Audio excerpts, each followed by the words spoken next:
দু সপ্তাহের মাথায় আগামী ২১ জুন ফের দিল্লি যাচ্ছেন প্রধানমন্ত্রী শেখ হাসিনা। এবার এটি হচ্ছে পূর্ণাঙ্গ দ্বিপাক্ষিক সফর। দুই দেশের বিশ্লেষকরা বলছেন এই সফরের আলোচনায় গুরুত্ব পাবে পানির ন্যায্য হিস্সা, থাকবে তিস্তা উন্নয়ন প্রকল্প, এছাড়া লাইন অফ ক্রেডিট, বিনিয়োগ, প্রতিরক্ষা সহযোগিতাও থাকবে টেবিলে। দ্বিপাক্ষিক সম্পর্ক শক্তিশালী করা তো বটেই, দুই দেশেরই নতুন সরকার চলতি আমলে গুরুত্ব দেবে আঞ্চলিক অংশীদারিত্বে।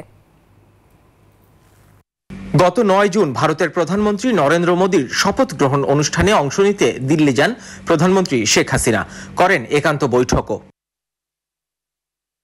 ২১ জুন শুক্রবার ফের দিল্লি যাচ্ছেন প্রধানমন্ত্রী। দ্বাদশ জাতীয় সংসদের প্রধানমন্ত্রী হিসেবে এটি তার প্রথম দ্বিপাক্ষিক ভারত সফর, আর ভারতের নতুন সরকারের প্রথম কোনো বিদেশি রাষ্ট্রের সরকার প্রধানের সফর। সাবেক কূটনীতিক মুন্সি ফয়েজ আহমেদ মনে করেন, দ্বিপাক্ষিক নিরাপত্তা ছাপিয়ে আঞ্চলিক নিরাপত্তায় গুরুত্বপূর্ণ হয়ে উঠেছে বাংলাদেশ। তাই দুই দেশই নিরাপত্তা ইস্যুতে একে অপরের উপর নির্ভরশীল। আঞ্চলিক দ্বিপাক্ষিক নিরাপত্তার বিষয়গুলোর বাইরেও আঞ্চলিক নিরাপত্তার বিষয়ে বাংলাদেশ আরো গুরুত্বপূর্ণ হয়ে উঠছে এবং সেই জন্য সবাই বাংলাদেশকে কাছে টানতে চাইছে।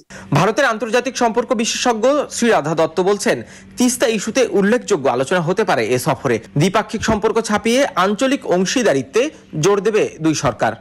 তিস্তা চুক্তি হয়নি, এটা ঘটনা, এটা নিয়ে বাংলাদেশ খুবই তাদের একটা সবসময় একটা দুঃখ, আশঙ্কা সবই আছে এটা নিয়ে। আর আমি সেটা বিশ্বাস করি যে তিস্তার চুক্তি করার একটা জায়গা নিশ্চয়ই আছে, করতে হবে, কিন্তু তিস্তার পানি যে বাংলাদেশে ফ্লো করছে না এটাও না। আর যেটা আমি সবসময় কথা বলি, বিশ্বাস করি যে আমরা ইন্ডিয়া বাংলাদেশ না বায়োল্যাটারাল থেকে এখন রিজনাল পার্টনারশিপে এগোচ্ছে।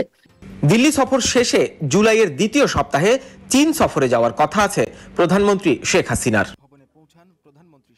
নাহিদ হোসেন, নিউজ 24, ঢাকা।